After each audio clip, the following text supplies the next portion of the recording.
Assalamu alaikum wa rahmatullahi wa barakatuh. How are you today? I hope you are doing all.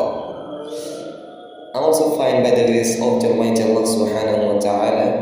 Today, I wanna teach you about a matter that আমরা অনেকেই চলাফেরার পথে বা কাজকর্ম করার ক্ষেত্রে কথা বলার ক্ষেত্রে অনেক সময় বলে থাকি, যদি তুমি এটা করো তাহলে আমি করব, যদি তুমি না করো তাহলে আমি করব।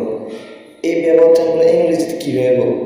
ইটস ভেরি ইজি, জাস্ট একটা ওয়ার্ড, ইফ।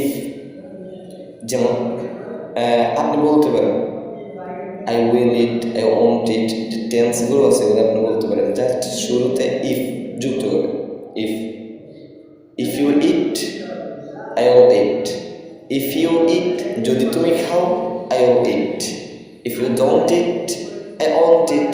যদি তুমি না খাও তাহলে আমি খাবো না। এই যে একটা তুলনা, একটা শর্ত যুক্ত করা, এটা আপনারা খুব ইজিলি করতে পারবো ইফ যুক্ত করে। সো ট্রাই করুন, কমেন্টে লিখে দেন, যদি তুমি শিখো তাহলে আমিও শিখবো। আসসালামু আলাইকুম।